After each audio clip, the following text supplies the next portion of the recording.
satu teh jangan kira-kira. Raffi Ahmad dan Nagita Slavina mengisi acara sahur di salah satu program televisi.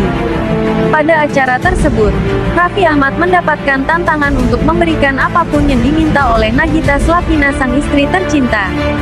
"Jadi ini gue harus ngasih apapun yang dia minta?" tanya Raffi Ahmad. "Iya, jadi nanti tanggal 19 harus diwujudkan ya apa yang diminta sama Gigi," jawab Denny Cagur.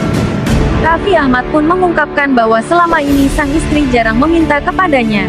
Duit cash katanya. Kan ember. Kamu mantep banget sih.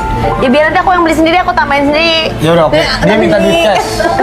Sultan Andara ini pun menjadi penasaran apa yang akan diminta oleh sang istri kepada dirinya. "Ini dia jarang-jarang minta sama aku loh. Dia nggak biasa-biasanya minta begini sama aku." "Sayang, kamu minta apa sih?" tanya Raffi Ahmad ke Nagita Slavina. Tanpa berpikir panjang, Nagita Slavina langsung memberitahukan apa yang ia inginkan kepada Raffi Ahmad. Ia langsung membisikkan terkait permintaannya kepada sang suami. Raffi pun menyebutkan apa yang disampaikan oleh sang istri. Ternyata Nagita minta uang cash. "Oh, dia minta uang cash katanya. Berapa sih sayang?" kata Raffi. Kemudian, Nagita kembali membisikkan Raffi Ahmad berapa nominal uang yang ia minta.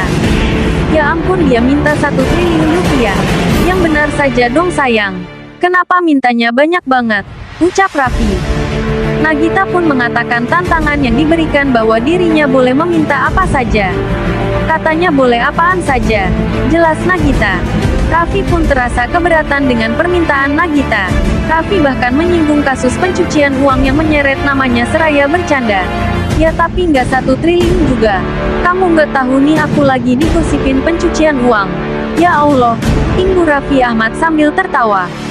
Akhirnya Nagita pun mengalah dan mengubah permintaannya. Seperti yang kita ketahui, nama Raffi Ahmad belakangan ini terseret ke dalam kasus pencucian uang yang dilakukan oleh Rafael Alun ex-Ditjen Pajak. Pasalnya, Raffi Ahmad bekerja dengan menantu Rafael membuat warganet berasumsi bahwa ia ikut dalam pusaran kasus tersebut. Tak menampik bahwa dirinya kenal dengan menantu Rafael dan bekerja sama di Rans Basketball. Raffi Ahmad dengan tegas membantah bahwa dirinya terlibat kasus tersebut. Suami Nagita Slavina ini bahkan tak takut jika KPK atau PPATK memeriksa perusahaannya.